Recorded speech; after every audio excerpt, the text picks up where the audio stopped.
Let's call the roll. Thank you, Rebecca, for serving as our secretary of this Mississippi Hemp Cultivation Task Force.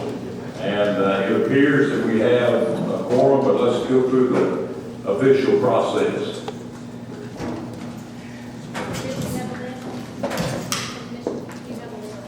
Yeah, you ready? I'm just going to call it out. Of course, I'm Commissioner Andy Gibson as chairman. I'm here. Dr. Edmund Buckner. Present. Dr. Wes Berger. Present. Paul Dees. Present. Director John Downey. Present. Commissioner Marshall Fisher, I understand, is on the way. He's not here quite yet. Senator Chairman Josh Harkins. Mike Lanford. Dr. Meg Pearson. Present. Chairman Bill Pygott, Vice Chairman of this task force, is here. Here. Brittany Ridinger, Mississippi Secretary of State's office. Here. Dr. Larry Walker. Here. And Andy Whittington. Here. All right. Well, I declare we do have a quorum, and I know, as I mentioned, Commissioner Fisher is on the way. If you have before you the minutes from the first meeting, July 8, 2019 minutes, if you would to take a few minutes and look that over. By the way, I've called this meeting to order right now. Take a few minutes and look over those minutes. If you have any changes or corrections, let me know.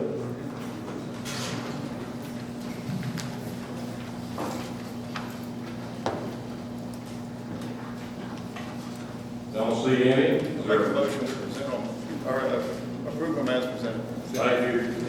Thank you, Mr. Dees. We have a motion that they be approved as presented in a second by Mr. Lanford. All in favor say aye. Aye. Opposed say no. Thank you. All right. Well, I want to welcome everybody who's here in the room to this second meeting of the Mississippi Hemp Cultivation Task Force. We are a legislatively approved task force. Every member on this task force has a very important role to play. And our role is to research and then to provide recommendations to the Mississippi legislature in December of this year as to the potential for hemp cultivation in the state of Mississippi and the issues surrounding that. I want to welcome all of you who are watching by live stream. We're being very transparent with this process. We are live, and we will be recording and posting these proceedings to our website at the Mississippi Department of Agriculture and Commerce. And we've already gone through the members of the committees. We have a distinguished body of experts here. And also, we have a legislative guest, Chairman Larry Berger, Mississippi House of Representatives. Welcome to you today. As we gather here this morning, I have a few updates that I want to share with you that may be of interest to you. As of this morning, the United States Department of Agriculture has still not promulgated its rules regarding plans for commercial hemp cultivation under the Farm Bill. They have advised us that they will be publishing those rules in the fall. So the day before yesterday was the first day of fall. So we're going to be looking for those in the coming weeks. And so I think it's important for us to point out that in some ways we don't have the information that we as a task force really need to have to make a full, meaningful report to the legislature, but we will have it, I believe, by the time we're required to give our report in December. So as of today, the only cultivation of hemp in the United States of America is being conducted under one or more pilot programs that were approved under the 2014 Farm Bill. Pilot programs at research universities and other public bodies. And here in Mississippi, we have the research that has been ongoing through Harper Grace law that Senator Harkins championed and passed. What year was that? 2014, something like that. So I think it's important for us to point that out, because some people have said Mississippi's behind the curve. We're really not. We're actually right on time. In fact, we're ahead of the USDA. So for all the states who have rushed out there passing legislation, there are no approved plans in America right now under the 2018 Farm Bill, and there will not be until the USDA finalizes its rules under which it will approve a state plan for the cultivation of hemp on a commercial basis. So it's good timing that we're having this meeting today. We're going to hear detailed reports that have been compiled over the last couple of months from each of our 4 committees that we established. And I appreciate each one of you committees and chairmen that have served on these. As I mentioned, Dr. Larry Walker is the University of Mississippi Babcock Center for Natural Products Research. He served as chairman of the Economics and Marketing Committee, and he will be presenting first today. Then we will have a presentation by the Hemp Agronomy Committee that's co-chaired by Dr. Westberger and Dr. Butner, both of Mississippi State University and Alcorn State University, respectively. And then we'll have a law enforcement presentation by, I believe, Director John Dowdy. And finally, we will have a Regulations and Monitoring Committee report that will be presented by one of the members of that that committee as well. I want to thank every one of you for serving on the task force. I want to thank the public for attending. We had on the board here earlier where you may submit public comments, and we're taking those comments. We receive them regularly, and we will take them into account, and we will publish them at the next meeting, and that is MS Hemp Task Force. It's an email address, mshemptaskforce@mbac.ms.gov. I don't know if we can put that back on the screen. Why don't we do that? Can we do that? The public comment email address, and that is for anybody who would like to submit comments, your own thoughts, independent of our work here today, or your comments on what you hear here today or in the prior meeting. And then, in conclusion, at the end of the meeting today, we will file these reports that we're going to hear, and we will, as a task force, review all of it, and we'll come back at our next meeting with a proposed set of recommendations in sometime in November. So without further ado, I would like to ask Dr. Walker. Mr. Chairman Pickett, do you have anything to add? No, that's fine. Let's go ahead and get started with the committee reports. I think everybody here is anxious to listen to what the reports are on the committees. Yeah, thank you for that. Today is a good day to listen. So Dr. Walker, we're going to turn it over to you. And Dr. Larry Walker, National Center for Natural Products Research, University of Mississippi, and all the members of your committee, thanks for your work. Take it away. Thank you so much. It's good to be here this morning. I want to just outline in a series of slides some of the findings of the committee. We tried to consider, as best we could, the potential for impact on economic development, both for farm, but also value-added development chains that might be associated with hemp cultivation. The committee members are listed here. I wanted to also acknowledge, aside from the committee members, Dr. Randy Little from MSU, who really stepped in and gave us a lot of information. Dr. Berger will talk about that in just a moment. This is what I'm going to try to cover today in these few minutes that I have, and give a picture of kind of what potential may be there, and then some of the challenges and issues that need to be dealt with. we talked last time about the challenges of the federal regulatory issues.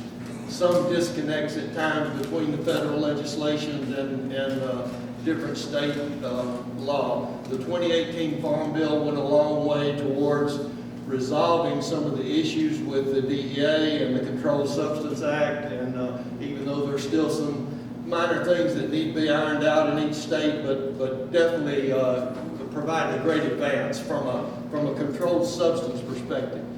What's still kind of outstanding from the perspective of the hemp industry in the U.S., what's still kind of outstanding is what the FDA, the Food and Drug Administration, is going to do about the regulation of supplements that contain CBD in the market. They're working on that, but we're still kind of holding our breath, and it may be a really important issue as far as the economic picture as the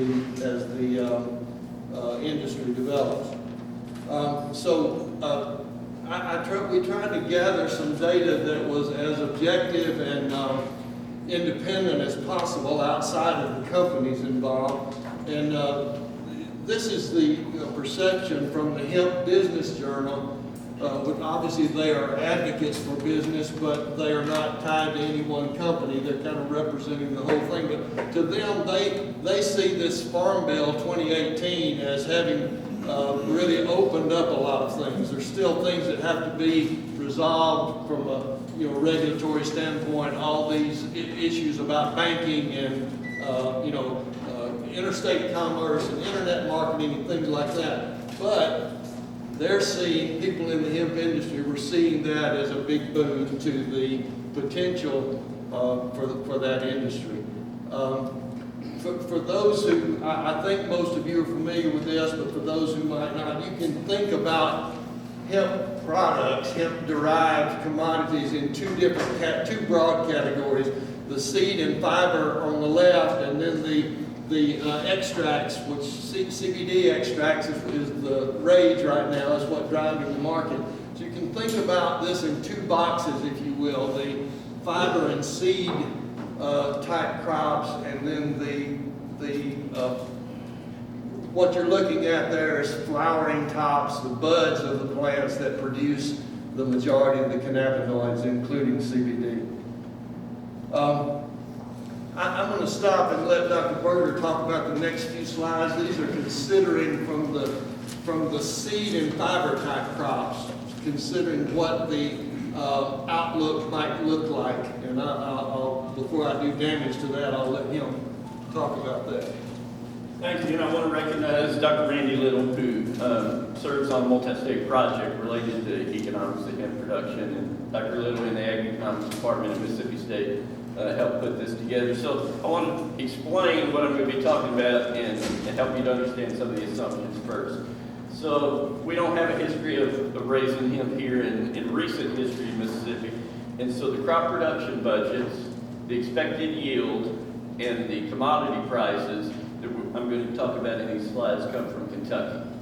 Okay, that's in comparison to crop production budgets, that is the cost of producing a crop, and expected yield or average yield, and commodity prices for the other crops that we're going to be comparing to.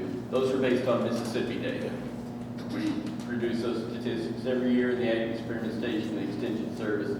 And so we're going to be comparing at some level apples to oranges, but this is the best information we've got, so you understand. So this first graph is direct total expenses, is what we call it. That's really crop production budgets. Okay, that's the cost per acre of producing a crop in the different regions of the state. The reason there's different regions, say Delta corn, or Delta corn, Northeast corn, Delta cotton, Northeast cotton, is because we have different production systems in these different parts of the state.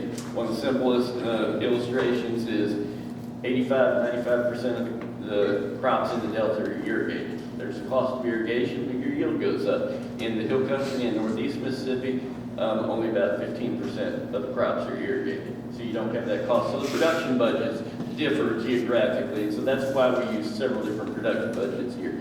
The main take-home point here is if you look at industrial hemp for fiber, that's just shy of $400 per acre is what it costs to plant that crop and harvest it.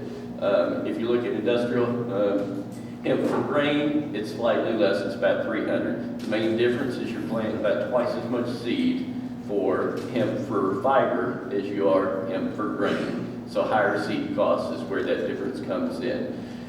You look across the board and those costs of production are about comparable to Northeast corn, Delta soybeans. They're not as high in terms of the crop production budget or the cost of producing that crop is something like Delta cotton, which is in excess of $800 per acre on average, or something like Northeast cotton. So that's the production budgets. That's the cost of producing the crop. This is a revenue expected from the crop. This part is based on, for the hemp products, is based on observed yields in Kentucky and expected commodity prices. And again, those are estimates. Take home point here is for something like industrial hemp for fiber, the expected total revenue is about $600 per acre. Remember I said the cost of production is about $400 per acre. You look at something like cotton, the expected total revenues in the $1,200 to $1,300 per acre.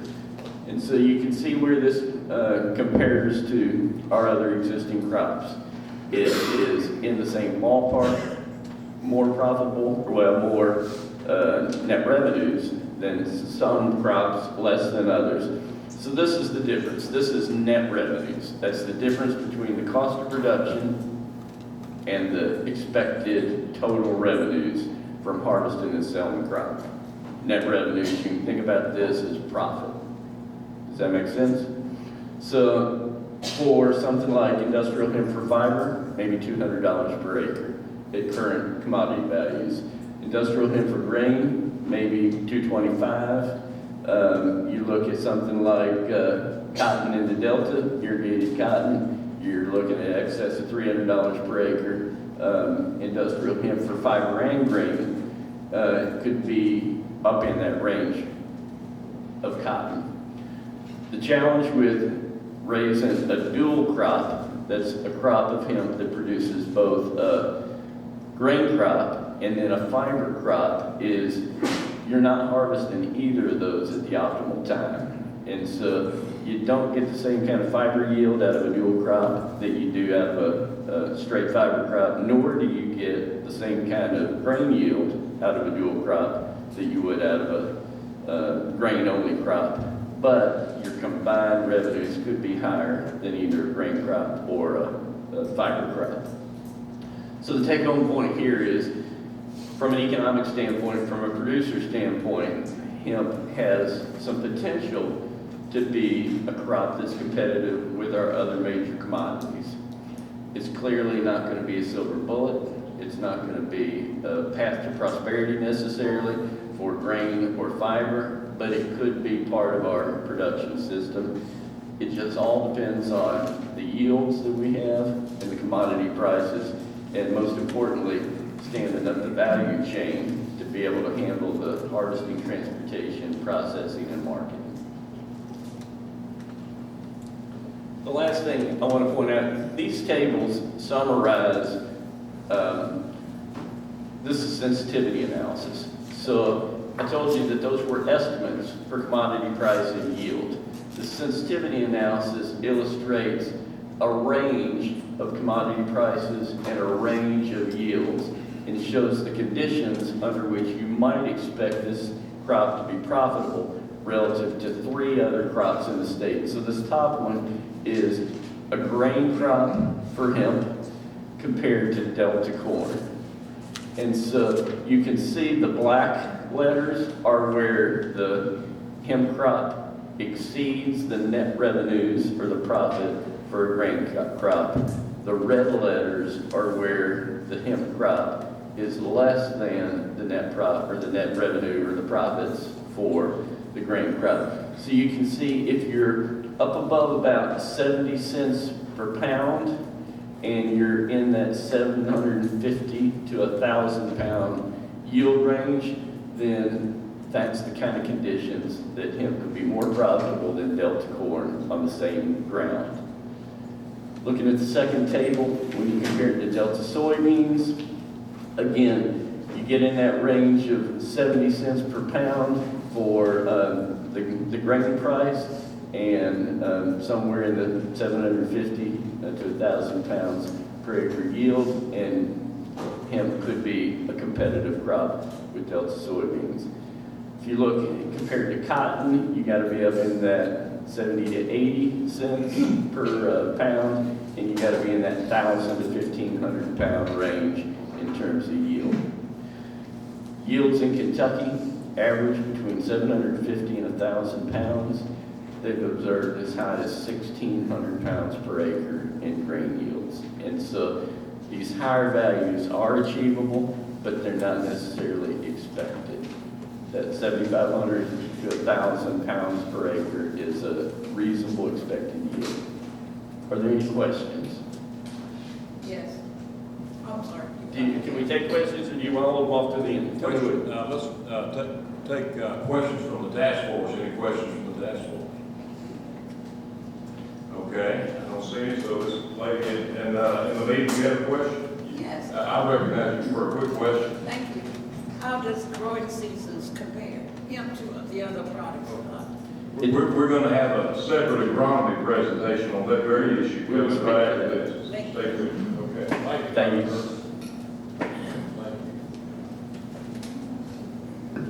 Thank you so much.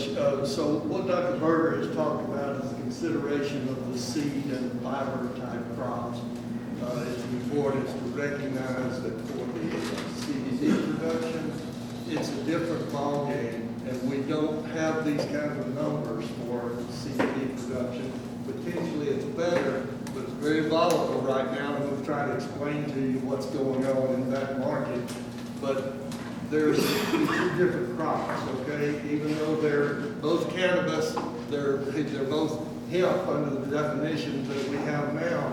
But if you're growing for the oil, for the CBD oil, CBD yield, it's a different crop, it's a different growing system, it's a different harvesting, it's quite different, and I'll try to give you a little bit of a flavor for that as we go through the next few slides.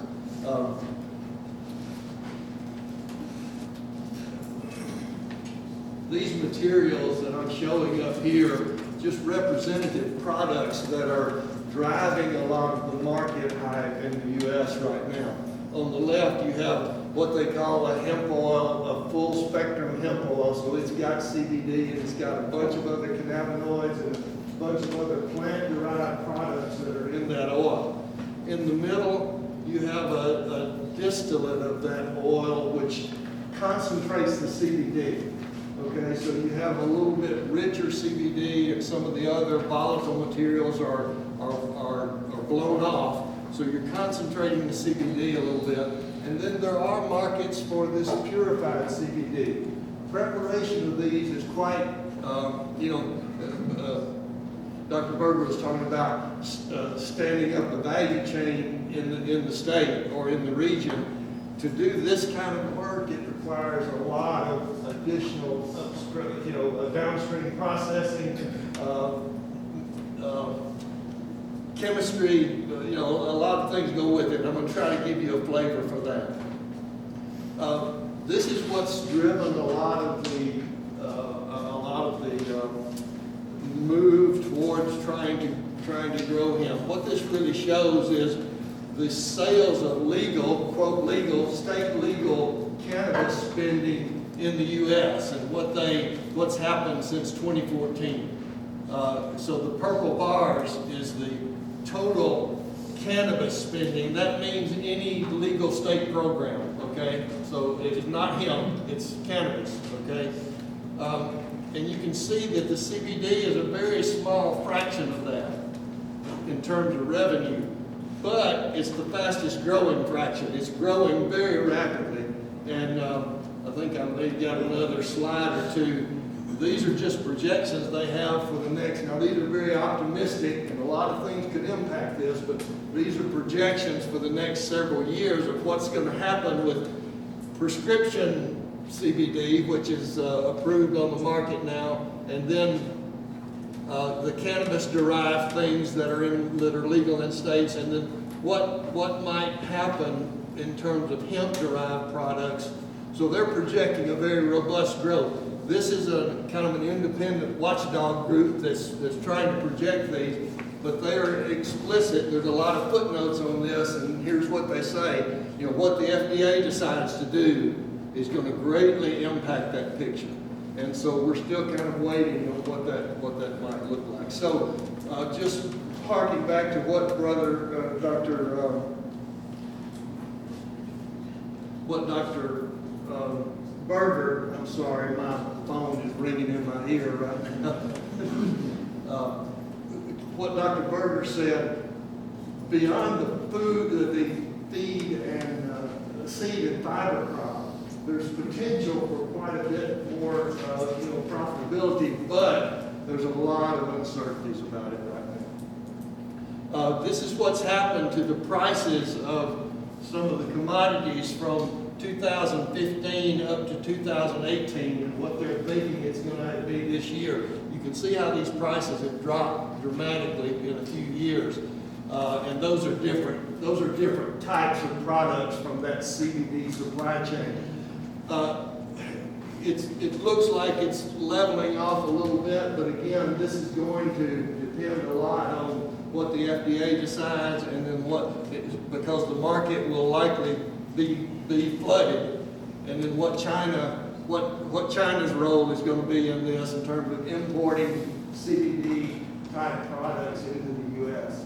That's very uncertain right now, but those things could impact what the future looks like. Assuming that there's a possibility for growing this type of crop in the U.S., you need all of these components to make it really successful. You got to have buyers for this stuff. You got to have processors. You got to have end products, and so there's a lot that needs to happen in order to make this, make this workable, viable industry in the state. And most states that have been really successful, they've been successful because they had some investment in these types of things. I'm talking about private investment by and large, but some state investment too.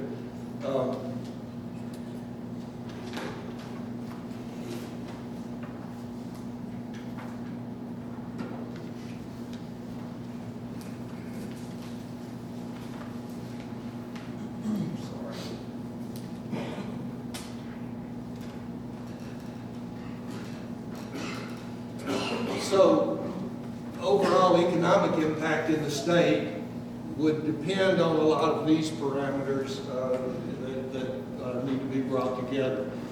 One aspect about hemp programs, especially for the CBD programs, CBD type crop program, is the analytical aspect. Because of this limitation on THC, then it's the grower's responsibility to make sure that their crop is not hot, that it doesn't exceed the cap for THC. And so one question that has to happen, we have to have resources, have to have capabilities to be able to do this analysis and ensure compliance. So the Mississippi Department of Agriculture would need to have some way of verifying this. Probably most processors that would contract with a grower, they're going to want to monitor this not just from a compliance perspective, but from a production perspective. They'd like to know what your CBD yield is going to be. If it's 6% in the buds versus 8% in the buds, when is the optimum harvest time? Those are very important issues, and it needs some analytical support. Again, some of this could come from companies, but from a compliance aspect, this would fall on the Department of Agriculture.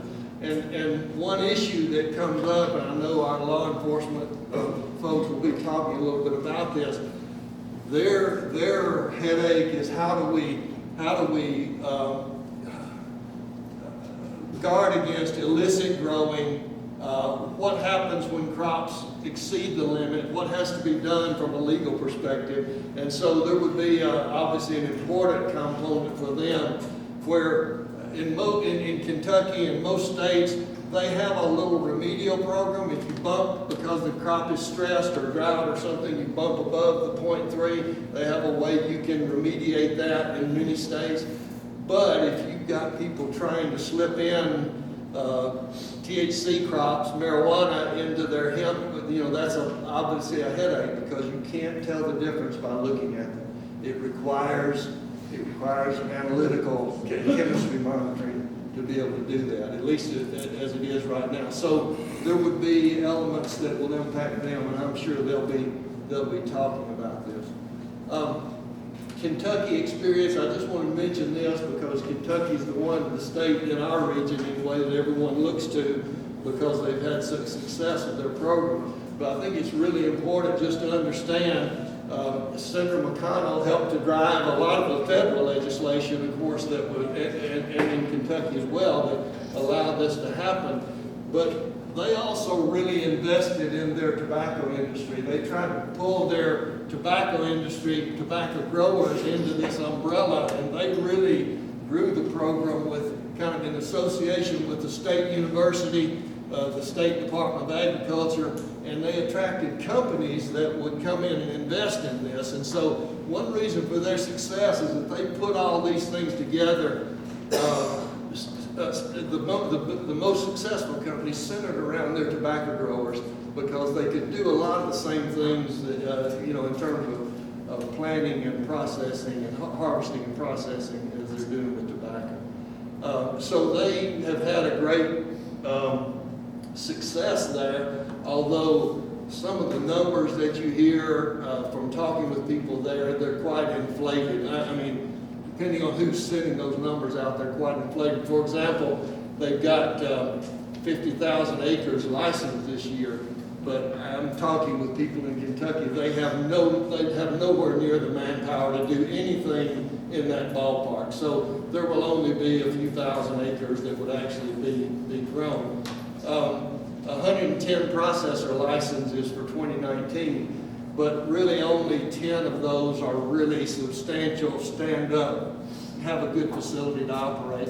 Some of them are just small scale extractors that got a license to do some research or something on the processing. So they had this kind of infrastructure that they brought with a good bit of investment. I thought that you might like to just step through this very quickly, and I'll stop. I know I'm out of time. But one company there is very successful. They contract with a biomass processor. This guy contracts with growers around the state, and most all of them are tobacco growers that know what they're doing. They'll contract with these guys, forward contract, give them the clone. They set them out in the field. The farmers, of course, do all the management. They help them with the monitoring. When it comes to harvest time, they take them to a tobacco barn, they cure these plants, the tops of the plants, much like you would for tobacco, and that's very important for CBD oil. It's very important how you cure. It's not a simple, it's not rocket science, obviously, but having it optimally cured is really important for what's going to happen downstream. And so a lot of the small growers are doing all this by hand. They're putting this up to dry, and then they're stripping these buds off, stripping the stalks and the stems off, and getting these manicured buds. It's very labor intensive. I think some of the bigger growers now have these steel combs that they have in their barns, and they'll drag the buds, these flowers, drag them through to separate off the big stuff and capture the finer material, which is where the CBD is. At any rate, now they've introduced, one company introduced mechanized strippers so they can go around from farm to farm, and they can do the stripping in kind of a mechanized way. Those strippers right now cost about $50,000 each. The extraction, very important. Who's going to buy your stuff? Who's going to buy it, and what are they going to be able to pay for it? The extraction facilities, to really do one to feed the industry, you're probably talking about $1 million investment from a company to put up an extraction facility. That's a very rough estimate. It could be a little less, it could be more, depending on the size and the depth of quality of the operation, I guess you might say. So that just gives you a picture of what the process might look like. Not all growers follow this. There are some growers that are growing from seed in the U.S. and processing in different ways. So I don't say this is the only way to do it, but in my estimation, this is why this is one reason Kentucky had such a successful program, because they really jumped into that in that way. So the FDA position I've touched on, competition in the marketplace, what's really going to drive the prices as we go forward. Hemp processors and hemp product industry will need to have that in the state or connections to do work in the state, and we have some possibilities for that. So I'm not despairing about it. I think if we decide to do it, there are possibilities, but that's going to take some time and some coordination. Establishing the right cultivars. I was talking to Dr. Berger a little bit about this. These cultivars are not all the same. They don't do the same in indoor, outdoor, different climates and so forth, and so they need to be stabilized and optimized for our region. Analytical services, and of course the Department of Agriculture would have a big administrative regulatory program to develop. Realistic expectations on the part of growers. I think we need to try to do that, whatever we do. A successful Mississippi program might learn from some mistakes that were made around the country and other states, and there were a lot of them. There were really a lot of them. We have to incorporate some type of value-add industry presence consideration to do that. And then I just wanted to close just by saying we have kind of a unique history in Mississippi about cannabis, and there might be things, I believe there are things we can take advantage of that we might be able to weave into a program like this that could help attract industry and so forth, but those are things we would need to try to work closely on. Thank you very much. Thank you. Thank you, Dr. Walker. Great presentation.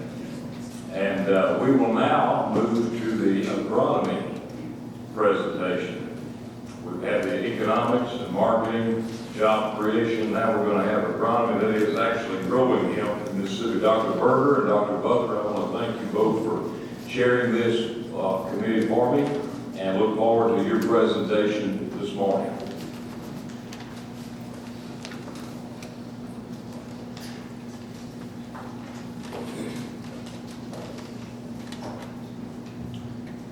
Thank you. I'd like to recognize the rest of the committee. My co-chair, Dr. Edmund Buckner from Alcorn State University, Commissioner Gibson, Mr. Paul Deese from Delta Council, Michael Ledlow from Mississippi Department of Agriculture, Honorable Bill Paget with the House of Representatives, and Andy Whittington with the Mississippi Farm Bureau. So thank you all for your help in working together toward this. The purpose of this, the report that we submitted to Commissioner Gibson, the purpose of this presentation is to provide MDAC as well as the legislature and the producers in the state with kind of salient issues that surround the agronomic side of hemp production.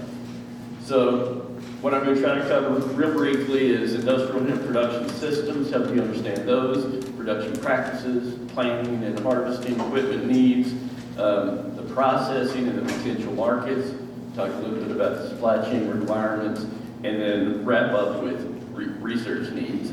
So before we can have any kind of hemp production economy in the state of Mississippi, and for individual producers to participate in it, there's a lot of things that have to happen, but they boil down to kind of four big things that have to happen. One is Mississippi state law would have to be revised to remove or exempt industrial hemp and hemp-derived products from the list of controlled substances. We've talked about that already today. Secondly, under the 18 Farm Bill, the state would have to develop, submit to USDA, and secure approval of a plan that defines how we're going to regulate and track and monitor hemp in the state, and how we're going to do that in accordance with the specific requirements that are outlined in the 2018 Farm Bill. Third thing is the hemp that was produced would have to be produced in accordance with both the state law and the state plan, as well as the 18 Farm Bill. So in accordance with provisions of state and federal law and policy. And then fourth, and this may be one of the most challenging ones, is we would have to stand up at the supply chains, whether they're seed production, fiber production, or CBD oil. You've got to have the fiber chain, or the supply chain. It's going to include the seed and equipment sources, the processors, the markets, and all the labor required to deliver that.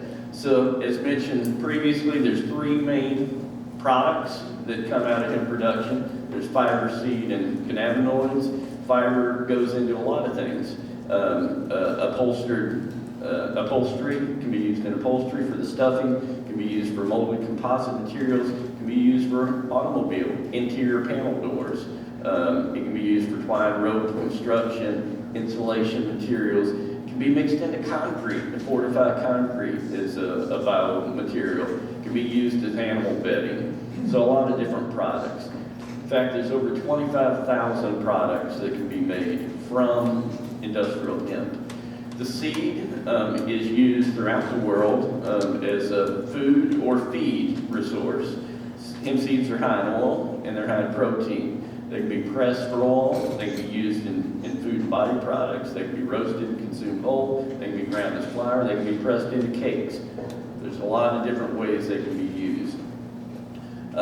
The cannabinoid oil extracts, hemp produces more than 100 cannabinoids, include THC and CBD, and some or many of these may or may not have therapeutic value.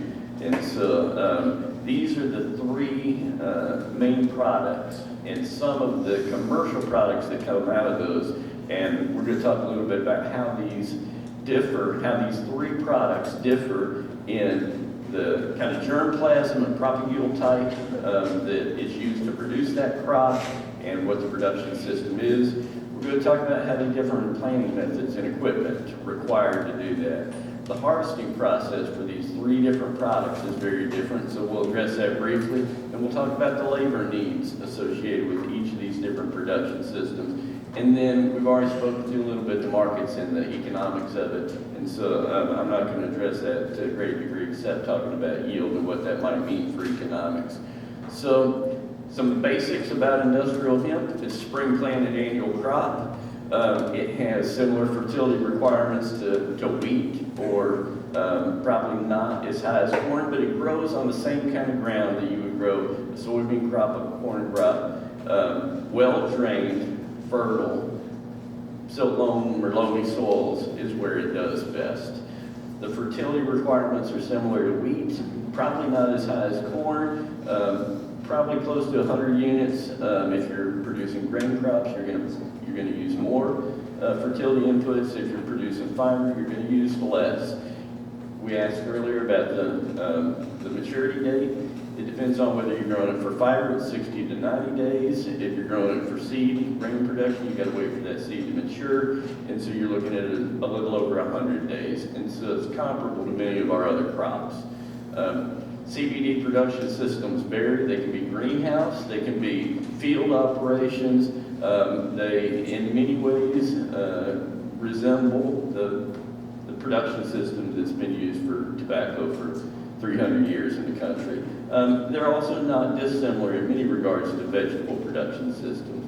So some portions of our state that have a history and experience in vegetable production, the crop might fit their production system. And then hemp is extremely sensitive to light. It's also sensitive to soil temperature, and so the optimal planting date is really tied to soil temperature. I'm going to walk through each of these production systems and just hit some of the high points. So let's first talk about the grain production. If you're growing hemp for a seed crop, it's going to be very similar to other small grains. The kinds of cultivars that produce seed are generally shorter. They're 1 to 3 meters high, and so 3 to 6 feet high. If you're growing it for fiber, you're growing a much taller plant. So the shorter varieties are better for seed production because they fit the equipment better and you don't have as much shattering. You can plant it with a grain drill. You can also plant it with a planter, but we typically plant it at relatively high plant populations, and so grain drills work well. You harvest it with conventional combine. Modern combines work better than older combines. Draper headers work better than an auger type header. But regardless of the kind of equipment, it's a challenging crop to harvest because of its fiber content. So even if you're cutting it for seed, you're taking in a lot of that fiber, and it wraps around the spindles and other things, and it can really jam up the combine. And the first several years of production in Kentucky, they burned up a lot of combines because of just the challenges with managing that fiber load inside the combine. For grain production, it's another challenging thing about the crop. It's asynchronous maturity. And so the seeds on the plant start maturing from the bottom up to the top. And if you wait until they're all mature, then the ones on the bottom are already shattered out. And so the timing of harvest is really important. And you have to harvest when you got about 70% maturity on the grain. But predicting that ideal time of harvest is, that window is challenging, and that window is relatively short, and it's obviously going to be influenced by weather. And you got to get ahead of that shatter if you want to maximize your yield. Expected yield, as I mentioned earlier, can be 750 to 1,000 pounds. Can be as high as 1,600 pounds in Kentucky. They've observed top yield of 1,600 pounds per acre on really good ground. The prices tend to be 65 cents to 75 cents per pound, but like every other commodity, that's driven by supply and demand. Here in the U.S. in 2017, we imported about 67 million in hemp products. Okay, that was raw materials. So it was either flour or seed or fiber, materials that are going to be produced or used to produce products. And so 67 million sounds like a lot. 2/3 of that 67 million in 2017 was seed crop, or flour, or something going into a feed, or a food, or cosmetics, or something like that. It was from a seed crop, so 2/3 of that 67 million. Now, 67 million is a big number, but it's not large relative to some of our other crops. In 2018, the farm gate value, that is the value of the crop sold after harvest for rice, was 113 million. For sweet potatoes, it was 114 million. And so that's the Mississippi harvest of these two crops, is twice what the U.S. national imports of hemp seed and fiber was in 2017. And so there's a market, and it's a big market, but people like sweet potatoes more than they like hemp. So hemp, as I mentioned earlier, is high in oil, it's high in protein. It can be used to produce a lot of feed and food crops. Shift to fiber production for a minute. When you're growing hemp for fiber, you're growing it at about twice the plant population as you are for seed. And the reason you do that is you want two things to happen. One, you want to have good competition control, and the best competition control in a crop is to get that canopy closed and shade out the competing plants. And so we plant at high seed populations to get canopy closure as quickly as possible. And then the other thing, reason we plant at high populations for fiber, is we want that plant to jump up, and we want a tall, spindly plant with a relatively small stem. If you plant them at lower plant populations, you get a bigger stem, you get more leaves, and it's the stem that is the portion of the plant that produces the two fiber products of interest. The stalk, as you look at it here in the upper right, you can see an outer ring there and an inner ring. The outer ring is called the bast. That's where the fiber comes from. The inner ring is called the hurd, and that's where things like animal bedding comes from. Both of them are valuable products, but the fiber is worth more than the hurd. And so you get a tall, spindly plant. Because of surface to volume ratios, you get higher fiber to hurd ratios in a small stem than you do in a large stem. It's just geometry. So you want tall plants with small stalks and less leafy material. They can be harvested with typical hay equipment. It can be chopped like a silage crop or a forage crop down here in the lower left hand. Or it can be mowed and baled like this. Typically, if they're gonna mow it and leave it laying down instead of chopping like that, the fiber has to go through a process called retting. And retting is the separation of the bast from the herd, okay? You gotta break down the bonds between that outer layer and that inner layer, and decomposition is what does that. And so typically the way historically we've read it, this crop is you let it lay in the field for about 2 to 3 weeks, you let it get dewed on or rained on and turn it, and decomposition happens. And that breaks those bonds and separates that, and so then when you take it to processing plants, it more easily separates. There is a process called decortication, and there are mechanical decorticators that do it in a single pass. And so you don't have to wait on that. In both Colorado as well as Canada, there are companies that have developed mobile decorticators. Now, when I say mobile, that's a relative term. It's still the size of a semi. But they can be taken out to the field and do the decortication process at the turn row, basically, so that you can avoid that 2 to 3 week window of retting. The other way you can do retting is you can chop the crop like this. You can take it and do what's called water retting, where you literally take that crop, you put it in a tank of water, you can ret the crop in water retting in 2 to 3 days. And so you can do decortication, you can do field retting, you can do water retting, but you've got to ret the crop before you can sell the crop, the fiber crop. So there's lots of ways that it can be harvested, but to get the fiber out, you have to go through this retting process. So fiber yields in Kentucky, 1.5 ton to 5.5 tons per acre. So this is not dissimilar to a lot of our other fiber crops, same as canthus or Bermuda hay or switchgrass or something like that. Fiber price runs $70 to $135 per ton for the whole stems.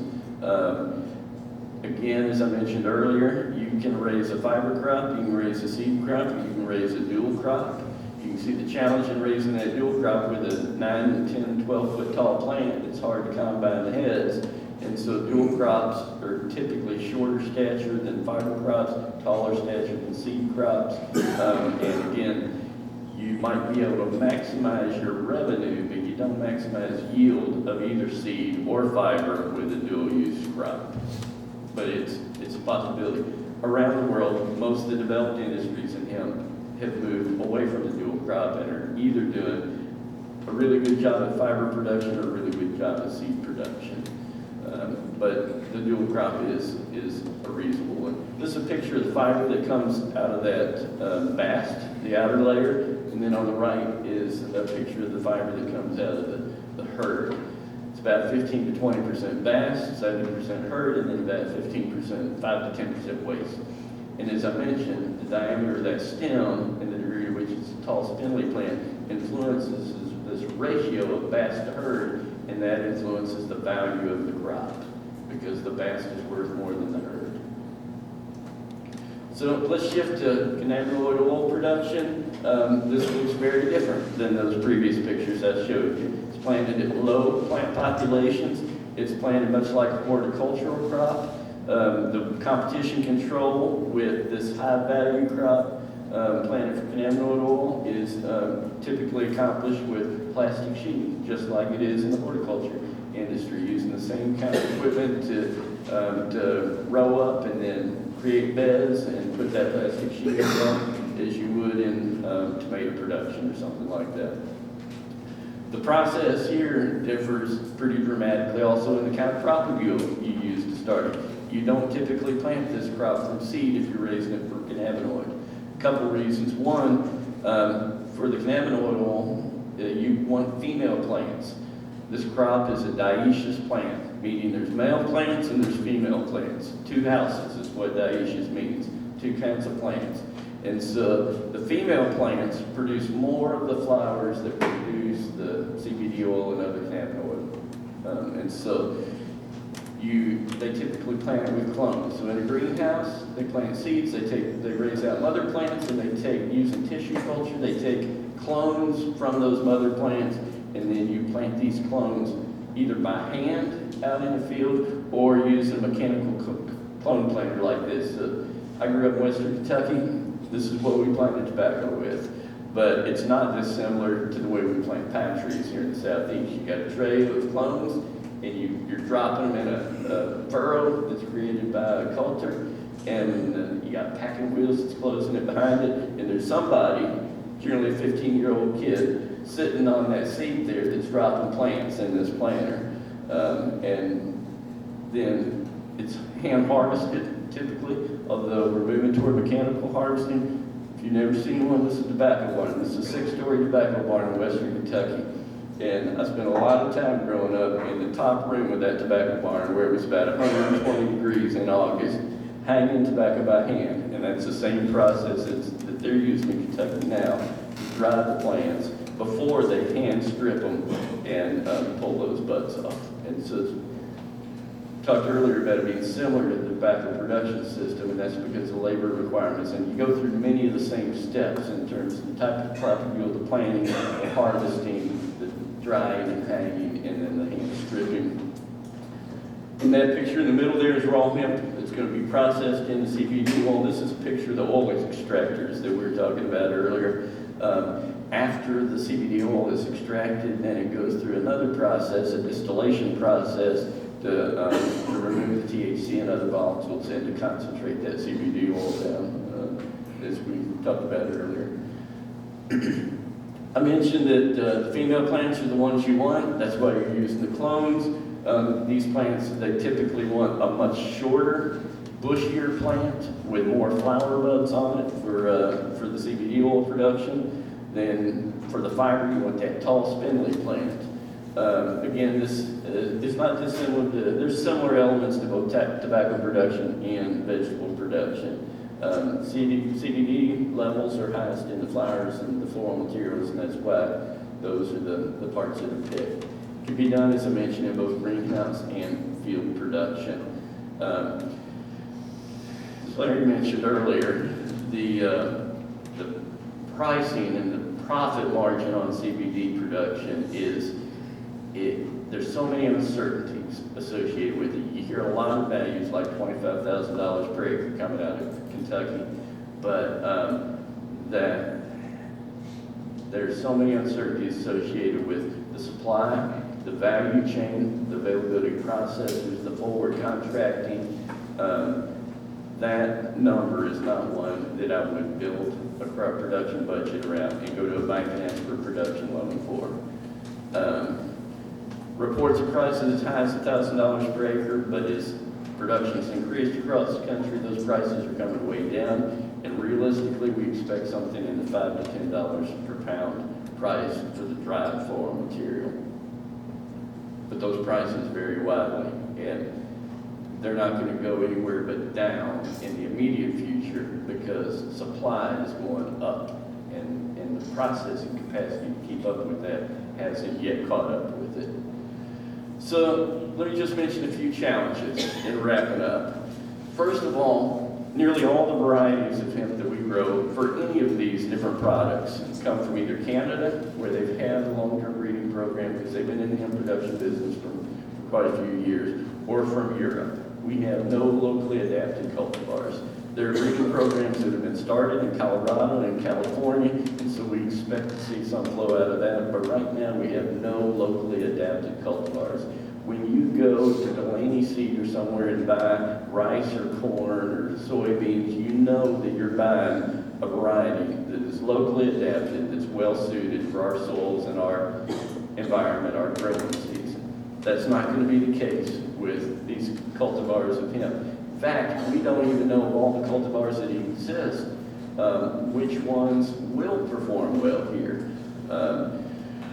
And that's because of this second point. There have been no cultivar variety trials in the Mid-South, anywhere in the Mid-South. Kentucky has started some, but to help inform our producers in, say, soybeans or corn or rice, Mississippi State University, the Ag Experiment Station that I work for, we do official variety trials every year. And for soybeans, we test 200 varieties of soybeans at 9 locations around the state under irrigated and non-irrigated production systems.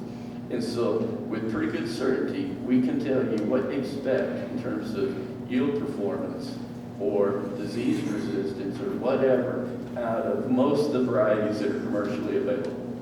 We don't have that information or knowledge for hemp. And it'll be a while before we arrive at that. Third challenge is there are no labeled products for competition control in this crop. And so any use of a herbicide or any other pesticide for a crop that is not labeled for is off-label use, and that's in violation of federal law. And so there are no labeled competition control tools to use for this. And so it's, that's why that high plant population and that canopy closure is so important for weed competition control. And to show the magnitude of the issue, this is a picture that Chris got up in Kentucky. This is the same field. This is early in the growing season, man, it looks good. And then this is late in the growing season. It's got ragweed, pigweed, Johnson grass, everything jumping up and competing with that crop. And so competition control, like any other crop, is going to be a challenge, but it's more challenging because we don't have any labeled herbicides. We also don't have any labeled other crop protection tools. Insects at this time are not a big issue or have not been a big issue in hemp production in Canada and Kentucky or in other places. There's lots of insects, from grasshoppers to caterpillars, that eat this crop. But right now we have no labeled pesticides, we have no labeled fungicides, we have no labeled products for this. EPA right now has received 10 applications for registration for specific herbicides to be used in this crop, and EPA is working on that as we speak, but today there's no labeled products. In Canada, there's one labeled product, it's called Assure 2. It's a grass herbicide. It's probably like Select or something like that. There are no labeled broadleaf products in Canada. Of course, it's a broadleaf, so you'd have to have a real selected broadleaf to be able to use it. But that's a challenge. The other challenge is what I mentioned earlier. Yes, sir. Yes, thank you for mentioning that. That's for fiber and also for seed. It's fiber and seed is the labeling. There's probably no products, and I doubt there would be products labeled for CBD oil production because the contaminant issue is one of the challenges in terms of quality assurance, quality control on CBD oil products. So thank you, Larry. Good point. I mentioned earlier that the fibrous crop is hard on equipment. I was talking about combines earlier, but it's just as hard on mowers and cutters and shredders and everything else. And so it's just a tough crop on equipment, and so you have to be aware of that. I've mentioned several times, and other people have as well, today there's no market set up, there's no contracts, there's no processors. The entire supply chain is undeveloped in the state. And so for this to be a successful crop for Mississippi producers, we would need to stand up that supply chain. One advantage we have in the supply chain, we've got a company named King Grow that is a fiber company. They've been working with Canaf for years and years, very successful company. And they also have experience with decortication and processing of industrial hemp. They are handling some product right now to develop their processes and stuff like that. They're actually getting product that's already redded and herded and it's the herd separated. And so they're testing that product out right now to see if their Canaf process will work well for hemp as well. The last thing is there's currently no crop insurance. In August, that situation changed, and let me talk about a couple of recent policy changes that will affect the production in Mississippi. In April 2019, USDA announced that hemp seeds can be imported into the United States from Canada. So just getting seed was a problem initially. But as of April, USDA has given permission for importation of seed as long as one of two conditions is met: phytosanitary certificate from Canada's National Plant Protection Organization, It accompanies the seed to verify the origins of the seed and that it's weed seed free, and that there's no plant pests detected in it, or a federal seed analysis certificate for hemp seeds grown in Canada. So we can import seeds now. Second development that happened in April was the U.S. Plant Protection Variety or Plant Variety Protection Office said that they will begin accepting applications for seed propagated hemp for plant variety protection. So plant variety protection is essentially a patent for that plant variety, and it gives the holder of that intellectual property, the owner of that intellectual property, 20 years to commercialize that and have exclusive rights to that intellectual property. And so development of plant breeding programs will be strongly accelerated and encouraged by the Plant Protection Variety, or the Plant Variety Protection Office announcing that they're going to start accepting applications. So that's good news from a plant breeding standpoint, to develop locally adapted varieties. Last thing I mentioned earlier, that there's no crop insurance for this. Well, in August, USDA announced that a select group of industrial hemp growers will be able to obtain insurance coverage under the Whole Farm Revenue Protection Program beginning in crop year 2020. Risk Management Agency, the portion of USDA that manages the Whole Farm Crop or Revenue Protection Program, has said that they will provide crop protection insurance for hemp grown for fiber, flowers, or seeds, but that will only be available to producers who are participating in one of the state-approved and USDA-approved pilot programs under the 2014 Farm Bill.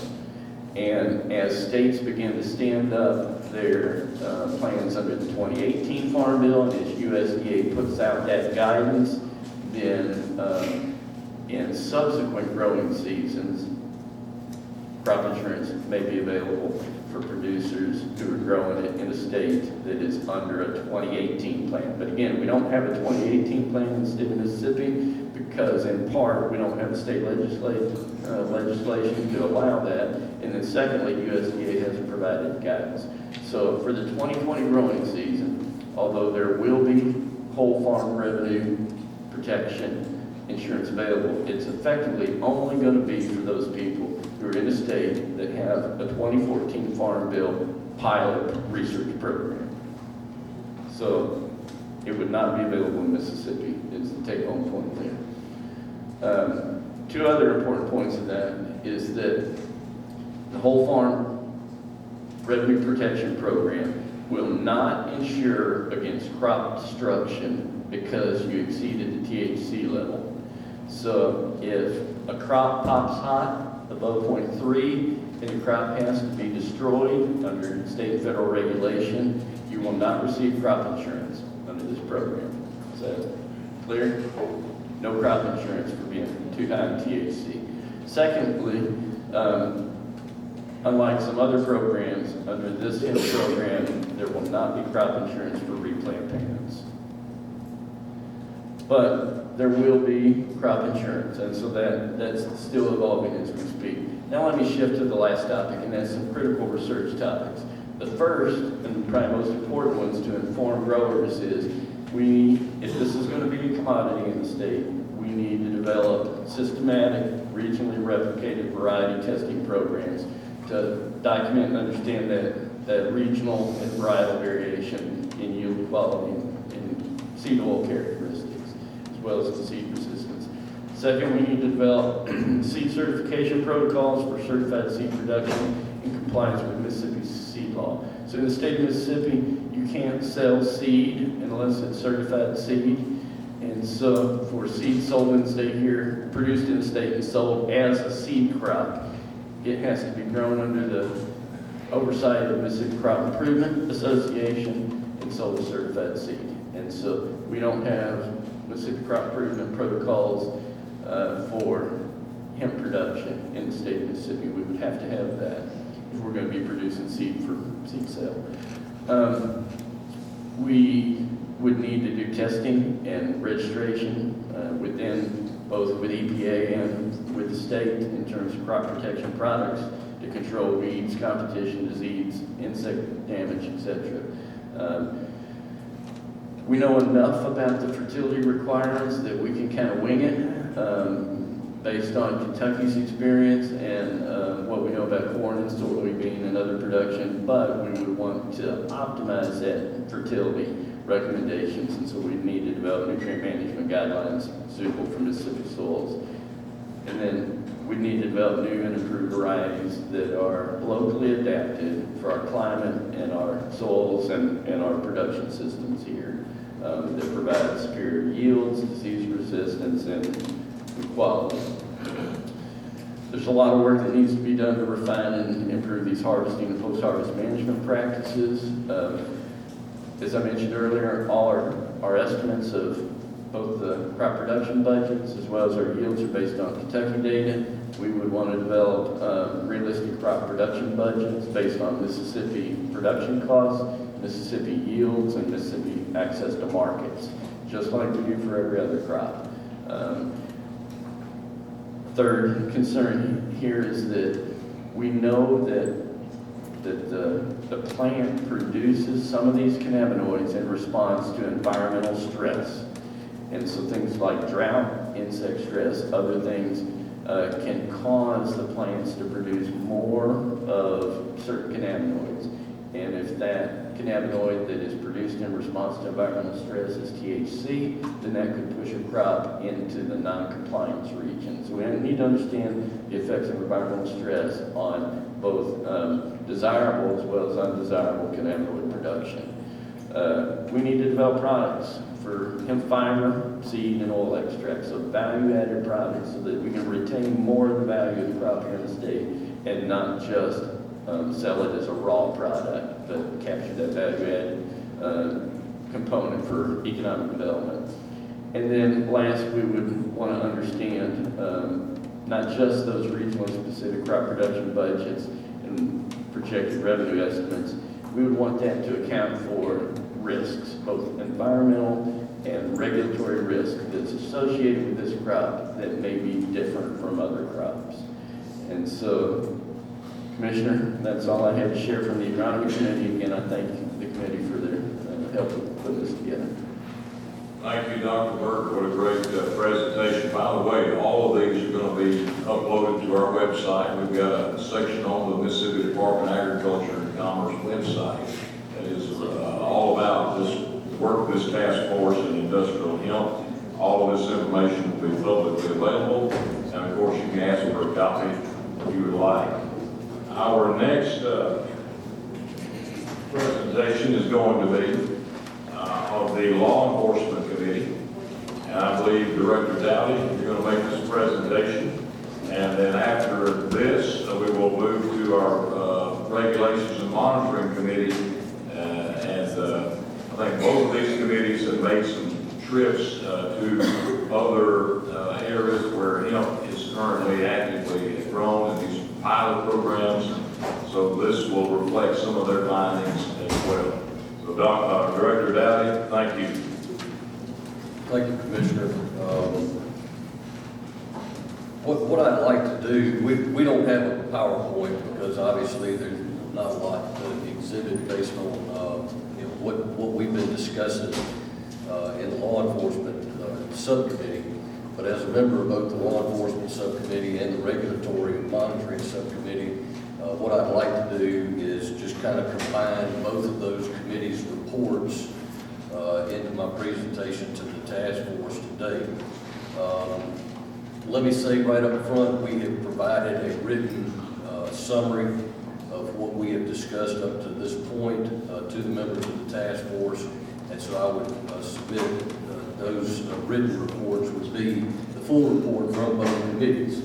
I will tell you, Commissioner, that the report from the Regulatory and Monitoring Committee is only a partial report. We are continuing to look at and ascertain the potential for regulation and legislation, and we hope to be able to make a full report to the the task force at the meeting in November, which would include potentially proposed regulations as well as legislation, if that's the way the committee ends up going. That being said, I think it's fair to say that both the regulatory committee as well as the law enforcement committee share a lot of the same concerns. And that is, one, we have a plant which is identical when you start talking about marijuana and you start talking about hemp. It creates a lot of issues, not only from a regulatory standpoint, but from an enforcement standpoint. And I can tell you from a law enforcement standpoint, we're already seeing issues in which we have stores in the state of Mississippi that are selling hemp products, and specifically buds, for folks to, I guess, smoke if they want to, or do whatever they're going to do with it. And in those instances, the concerns, even though it is illegal now, are the same concerns if we were to make it legal, and that is, from a law enforcement perspective, if an officer approaches someone and they have hemp buds in their possession, there is no way to distinguish those buds from a marijuana bud.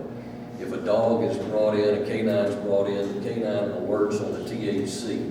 So it doesn't matter whether it's hemp or whether it's marijuana. Ultimately, a law enforcement officer is going to get an alert to a THC product, which is then going to create an issue in terms of how do we deal with this particular subject, because there's no way that we can differentiate on the side of the road, because any field test that we are able to conduct on the side of the road is only going to show a positive reaction for THC. So ultimately what the law enforcement community is going to have to do in any given situation would be to submit that to the Mississippi Forensic Lab for an analysis before we can determine whether or not there are potential criminal charges that can go forward. That creates another issue as far as the Department of Public Safety is concerned, because as it is right now, the Mississippi Forensic Lab is working at a deficit because of funding issues and staffing issues. And I believe right now, last I checked, we're at 8,000 exhibits are more than 30 days old. So if we add the potential of individuals who have hemp in their possession, and we have to differentiate between whether it's marijuana or hemp, all that's going to do is substantially, I believe, increase the workload at the Mississippi Crime Laboratory. Additionally, I can tell you that we really haven't talked about this much. One of the things that we have focused on from the Law Enforcement Committee and from the Regulatory Committee standpoint is what impact does this have on the state budget, and what ultimately would this cost the taxpayers if we were to fully implement the regulations and legislation to have to deal with the cultivation of hemp. I think it is a legitimate discussion that the task force needs to have, but I can tell you, as we're continuing to look through the regulatory committee of all the different agencies, and I'll get into this in just a minute, that will have to be prepared to deal with the enforcement of the regulations. Just taking in isolation one of those agencies, which is the Mississippi Forensic Lab, it is estimated by the Department of Public Safety that would be at least a $500,000 increase in budget that would be needed to deal with the testing alone and the staff to deal with the differentiation between hemp and marijuana. Additionally, what I would tell you from the law enforcement perspective is as has been mentioned during the previous meeting as well as this meeting, Kentucky is kind of they're kind of the ones that are out there in front on this because of the fact that they were able to start their pilot program back after the 2014 Farm Bill. They have had a lot more experience than any other state in the country that we have found. Having been dealing with the hemp cultivation now for 5 years, we reached out to our counterparts up in Kentucky You know, drug traffickers are going to take advantage of any loophole or any opportunity they can to try to peddle their wares in the communities, and Kentucky is seeing their fair share of it. And I'll just give you an example. Just some examples from 2017. They had an unlicensed marijuana grower growing crops in close proximity to a legitimate hemp crop. And that's going to present a problem here because of the fact that, you know, we've got individuals out there that are growing hemp, but trying to disguise a marijuana crop, particularly as rural as we are in Mississippi, from an enforcement standpoint, that is going to be problematic. Another example was they had a hemp cultivator licensed to grow hemp indoors, but he was found with an outdoor illegal marijuana crop in close proximity.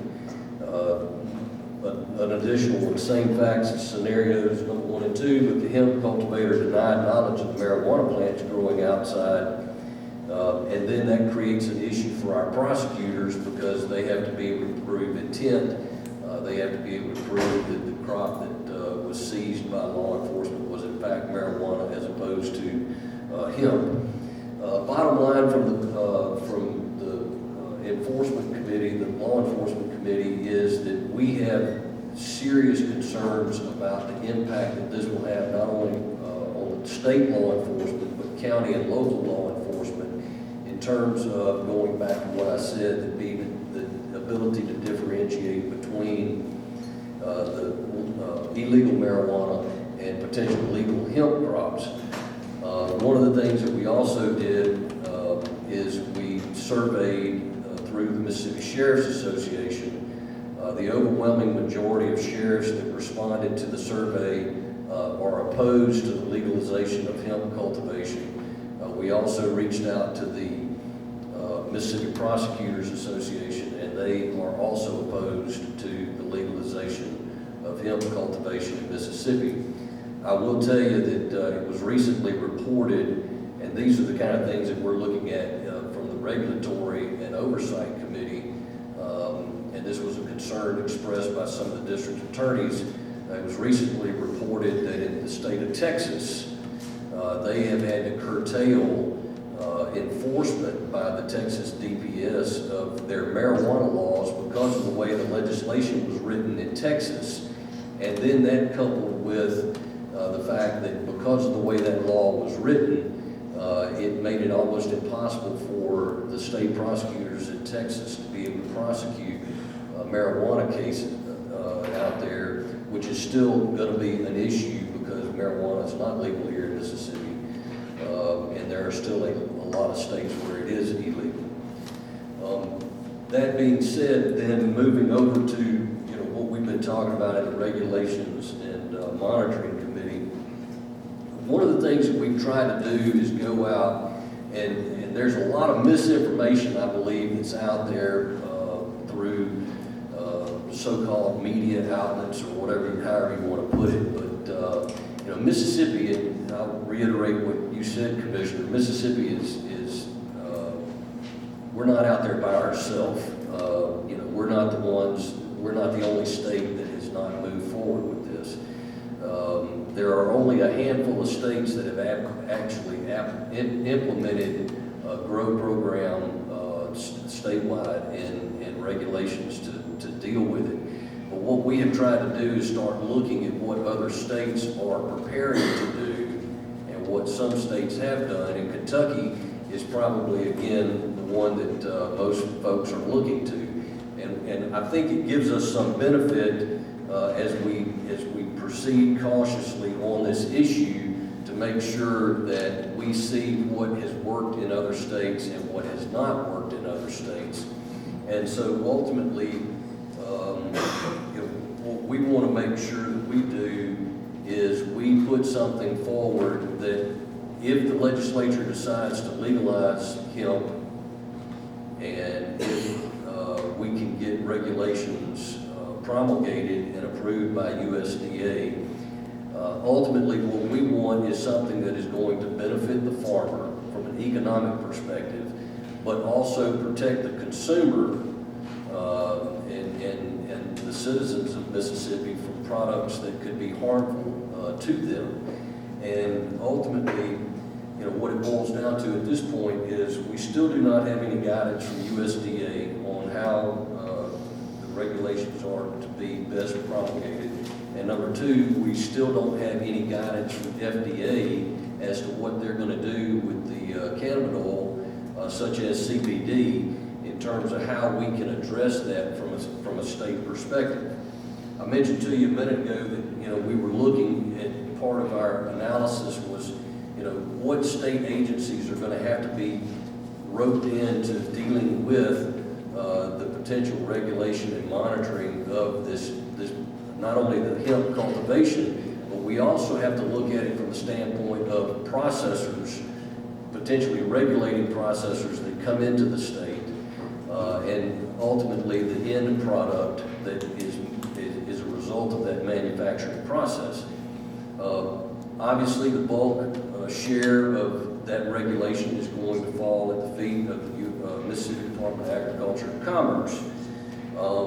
But in looking at this and all the different components, we believe that there are going to be at least 13 other agencies that are going to be impacted by way of oversight and regulation because of the issues that you have with transportation, issues you have with testing, issues you have related to enforcement. And I know talking Michael Ledlow, in talking to his counterparts in Kentucky, they're into their program 5 years, and for them to run their program 5 years in, last year cost their Department of Agriculture $500,000 at least, we know. And so I think it is certainly a concern from a budgetary standpoint.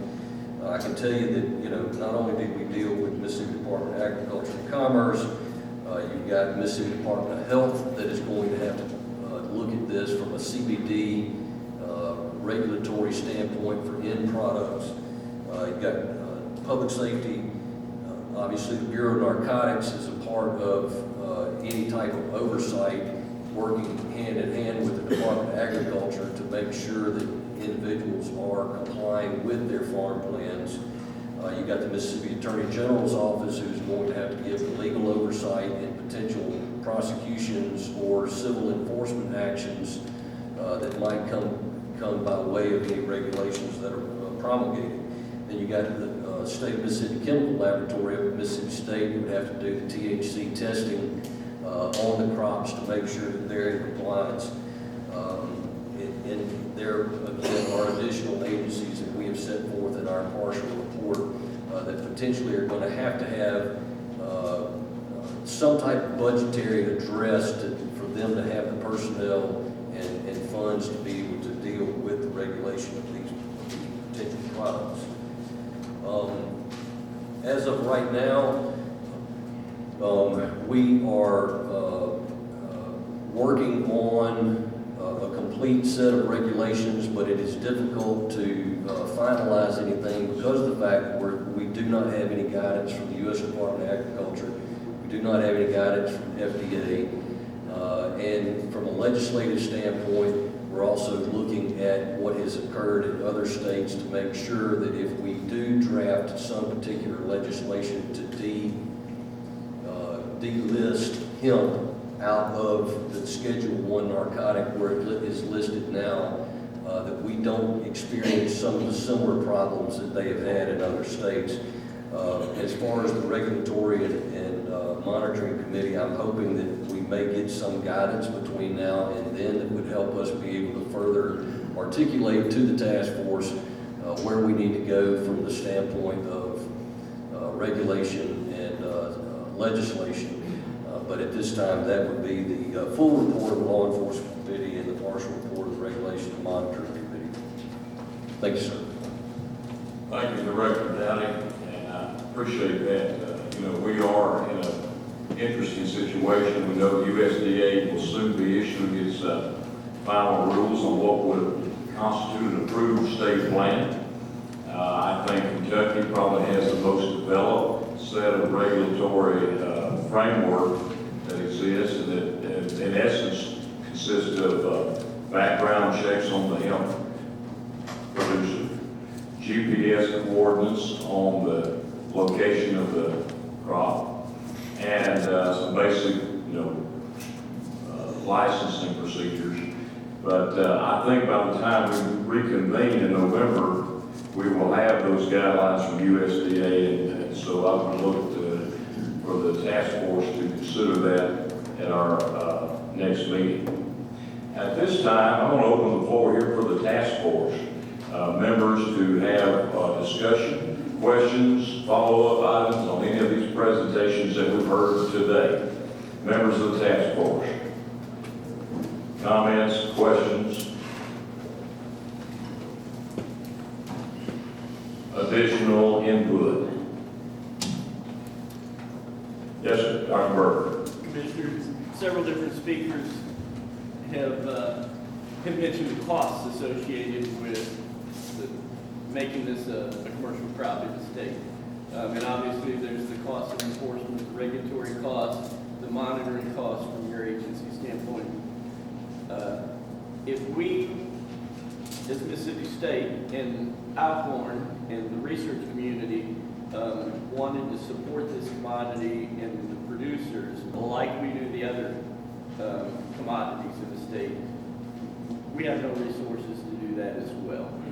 There's not a corn promotion board or soybean promotion board. There's not federal funding programs at this point to support that kind of activity.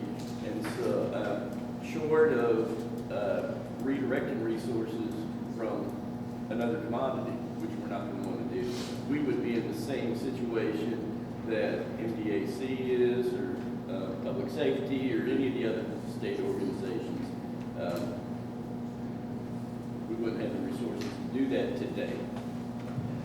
That's a very good point, and I appreciate that. I think we should incorporate all of those factors into our final report to the legislature, who's going to get to look at this, Chairman Biden, Chairman Harkins, in January.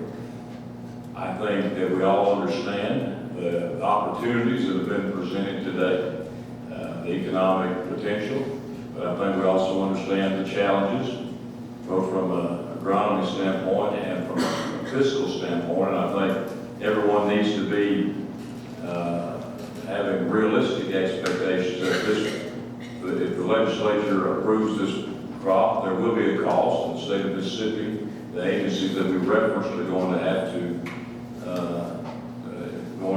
engage and make sure it is successful and that it complies with the law, and that's going to be a cost, not to mention the research costs that you mentioned. Director Dowdy. If I may, Commissioner, and I just go back to something I mentioned in my report, I can't emphasize enough, and I think it's the consensus of both the subcommittees, that in our discussions, the legislature has a lot of demands. They have a lot of folks out there asking for money, and there's only a very limited pool of money. What our concerns are from both the law enforcement and regulatory committee standpoint is that we hope that we aren't given a mandate to do this without the adequate funding to do it, because I believe, both your agency, sir, I know MBN, we're taxed as it is. Us having to deal with all the meth coming in from Mexico, all the heroin coming in from Mexico, fentanyl coming in from China. I mean, we're dealing with a lot of serious illicit narcotics on the street, and this is just going to stretch our agency even thinner if we have to deal with it. So our hope is from both committees is that the legislature will look at this and make sure that the agencies that are going to be impacted have adequate funding to be able to do the task at hand. Do we know in Kentucky, for example, I know they're charging licensing fees, processor fees. Are those fees covering their costs? My understanding is that they are not. It defers some of the costs we've looked at in the regulatory and monitoring committee. We've looked at the fee schedules that have been implemented by the other states, but when you look at what they are receiving by way of those fees, it doesn't anywhere come close to covering what the agency is expending in manpower and salaries and equipment usage to regulate and monitor. Dr. Walker. Just a couple of comments. It might be helpful to just bear in mind, I think that the one reason we're meeting here is because of what's happened nationally on this CBD front. It's no doubt a difficult problem to manage from a regulatory standpoint, but I would just make the point that what really drove us here was the potential that there might be legitimate medical uses that would be important for children or for cancer patients or for whatever it might be. And so I just think we need to bear that in mind, that if we can find a way to manage some of these issues in terms of cost and in terms of regulation, that there could be potential impacts there that would be very positive for Mississippi and for other states around the country as well. Having said that, I just want to emphasize also that a lot of the things that this CBD has been touted for are probably not legitimate. In other words, there's not good evidence that it's really helping. There's some where it is. There's some where it's probably just marketing. But we need to be able to discriminate there. And I guess my point is that just as we go forward, we have to go carefully in terms of what are we allowing and what are we prohibiting, in terms of development on the research end of the state. And I would, on that note, because we do have a body of research through Senator Harkin's efforts at the University of Mississippi Medical Center, in the next round of reports that we develop, I think we should include that research. I had some very telling meetings with the physicians at the medical center. Very significant results that appear to be from some of the products that have been developed as a result of Harper Grace's law. I think we should include that in our report as well, and the potential for others. So all these are a matter of consideration that the legislature is going to have to review and take up, and I think we need to present a balanced approach in that regard. Senator Harkins will speak. No. That was going to be my suggestion, is to bring in Dr. Ingram and let him kind of discuss what he's seen through the clinical trial that they're doing there. I know they've got an extension on the trial for another 12 months. They're in the process of filling out paperwork to expand it to include more patients. So I think some of his research may be helpful, but I do agree with the comments from both sides. The last thing I want to do is mandate something on an agency without providing the funds to actually see through it. And whether it's your agency, Department of Public Safety, any of these agencies, our universities, for placing more of a burden on them without having the funds to actually pay for it is irresponsible in my mind. And I think it's something that we need to, like Dr. Walker said, carefully consider what are we prohibiting and what are we allowing that's beneficial for Mississippi and our citizens. And I think that's the tightrope we have to walk. And if I could just add that I really believe there is a potential for some public-private partnerships on things like this. It's not, every cowboy out there that we could do that with, but on the other hand, there are, legitimate pharmaceutical or if it's allowed by the FDA, there's something to develop. There are legitimate companies who have money they can invest in things like this. It's difficult to manage for sure, but I think just harking back to the example in Kentucky, I think they never would have been where they are now had they not had a really robust private sector piece in their overall operation. So I think it's just important to bear that in mind, that maybe some of these costs could be you know, some of these costs could be borne from the private sector. Commissioner Fisher. I just think it's important to point out that general fund appropriation is to support these agencies in whatever work they would have to do relative to each agency's mission in this regard. The bottom line is the cost goes back to the taxpayers. And I'm not sure the average taxpayer is going to want to support this without a lot more study going into it. It seems that a lot of these things that we're talking about doing here today should have probably been done before this bill was ever brought before Congress. But that's cart before the horse seems to be the move of the day in the city on the shiny hill lately anyway. But just the cost of the taxpayers is important. And I think we have the benefit, unlike some of the states that have rushed out there, we do have the benefit of really thinking this through, and that's why I sincerely appreciate the work of this task force and the involvement. We have our farmers who are, very much interested in this as a potential crop.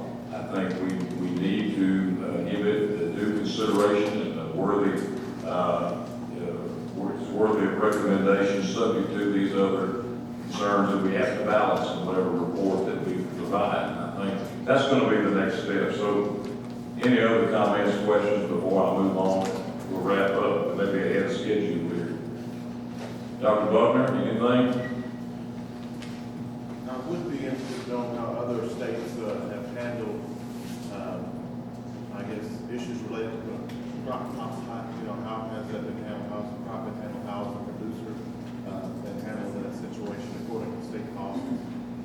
The question on the floor is how have other states, from a regulatory standpoint, handled the situation where a crop went hot? It had too much THC. The farmer, in good faith, did everything he or she was supposed to do, and now you've got too much THC. What was done based on your research there? Based on the research that we've done, Dr. Buckner and task force members, it varies from state to state.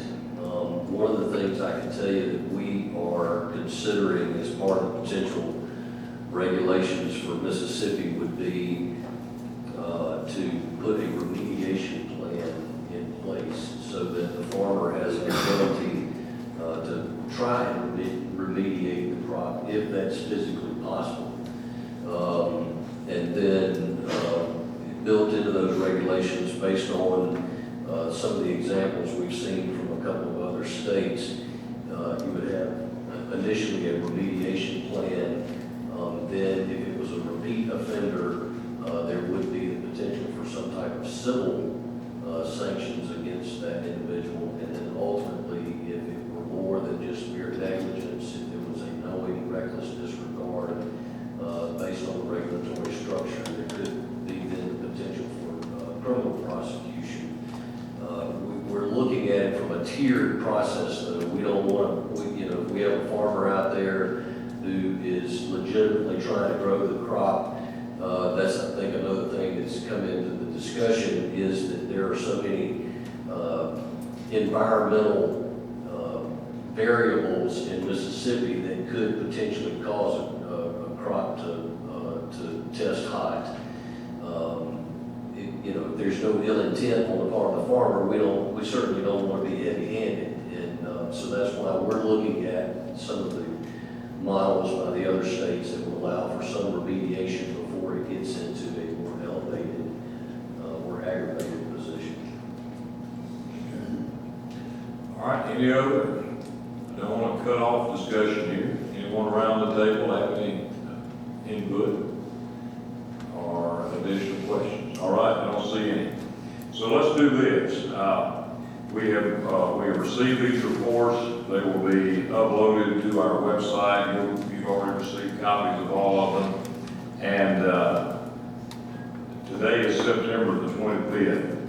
I would suggest that by October the 16th, any comments on anything presented today, comments, edits, suggestions, ideas, public input for that matter, let that be reported by the task force.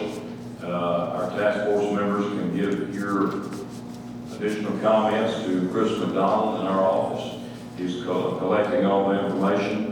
Then we will work to finalize those reports and hopefully combine them into a set of recommendations. And what I'm proposing is that we will distribute a set of final report recommendations, perhaps with a couple of different options, to the full task force on or about Tuesday, November the 12th. Tuesday, November the 12th, and then we will have, if you're available, a final meeting on November 20th. It takes about 8 days to review that proposed set of recommendations, have a final meeting here November 20th to vote on that set of reports and options. At that point in time, we would have about 2 weeks to get our report finalized and submitted to the legislature. So that is what I'm proposing. Are y'all okay with that?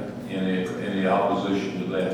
I think that gives us enough time to think through these issues, to come back with additional information, and then we'll be on time to get our report on file with the legislature. So to recap, October 16th, that is, what day of the week is that? Wednesday. That's on, you make a note to get us any additional feedback you as a task force have by Wednesday, October 16th. And then we will take all that into account, as well as the public comments that can continue to be submitted to MS Hemp Task Force at mdac.ms.gov. We'll finalize that into a final report for your review with a set of options on Tuesday, November 12th. And then we will have a final meeting November 20th to consider and take a vote on that. All right? Yes, sir. You have anything? Is there a motion we do that? I'm making that motion. All right. Second, okay. All in favor say aye. Opposed say no. Thank y'all. We appreciate it. And so put on your calendar, November 20th, same place, same time, right here, and room 113. We need a motion to adjourn. Thank you. So move second. All in favor say aye. We are adjourned. See you November 20th. Thank you all.